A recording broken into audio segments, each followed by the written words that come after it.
Please welcome Associate Chaplain and Director of Interfaith, Tahera Ahmed.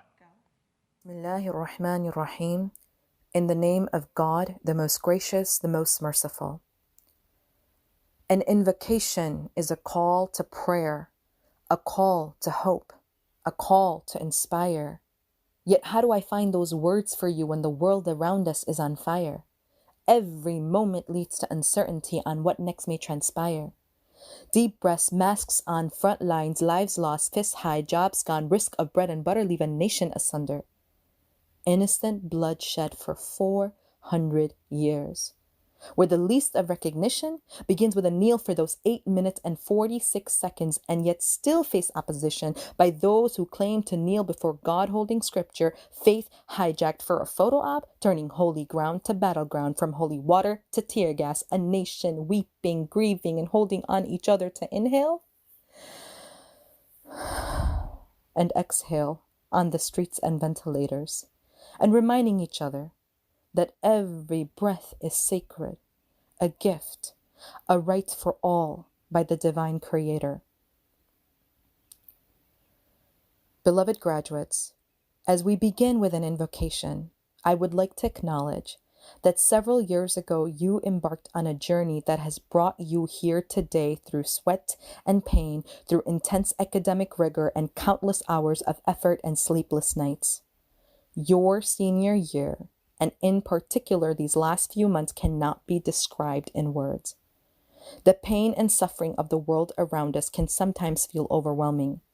Yet amidst the deep pain and hurt, you also witness the kindness of the human spirit, the power of committed allies, and humility of those who acknowledge their own ignorance and willingness to learn. And thus, an invocation is a call to pause and reflect together. An invocation is a call to pledge to something greater than ourselves.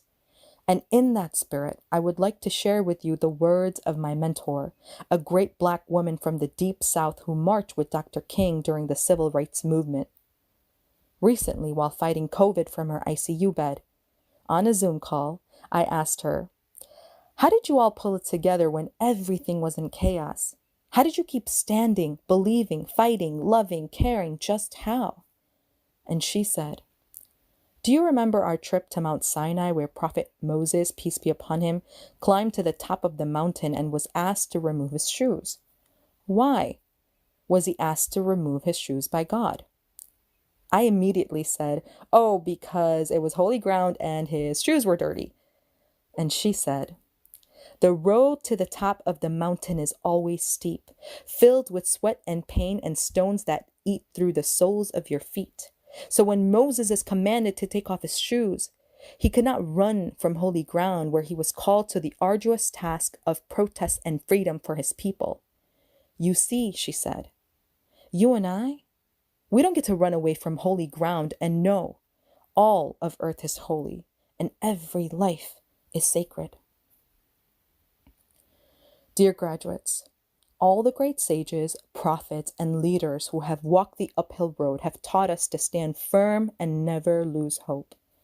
When faced with extreme conditions, Nelson Mandela, who spent nearly 27 years in an 8x10 prison cell, still came out and looked upon the world with healing and determined eyes, as he recalled William Henley's poem. "It matters not how straight the gate, how charged with punishments the scroll. I am the master of my fate. I am the captain of my soul." Beloved graduates, though you may face grave hardship, may you rise above the challenge of time and overcome adversity. May you stand firm on holy ground and rise as leaders who seek to inspire change towards what is good for our world. May you always know how to hold firm between prayer and protest, between peace and justice, between radical love and righteous anger, between an empathetic heart and a strategic mind, between giving back to the streets and learning in ivory towers, between resilient listening and breaking the silence, between speaking the inconvenient truth and preaching to the choir, between taking on the weight of the entire world and taking care of your own very precious soul. Because you are sacred and you matter. Beloved Wildcats, may you always be enveloped in love, protected from harm's way, and may your every day inspire success. Amin. Please join me as we take a moment of silence in acknowledgement of the Council of the Three Fires, the Odawa, Ojibwe, and Potawatomi nations, on whose original homeland Northwestern resides, and for all sacred life of our beloved ones, and for the names that we must name: George Floyd, Breonna Taylor, Tony McDade, Ahmaud Arbery, Michael Brown, Trayvon Martin, Tamir Rice, Sandra Bland, Eric Garner, Philando Castile, and all those who were terrorized for 400 years and taught us about freedom. I invite you to take a moment of pause, of prayer, and reflection, each in our own respective faith tradition, spiritual practice, or philosophical pathway.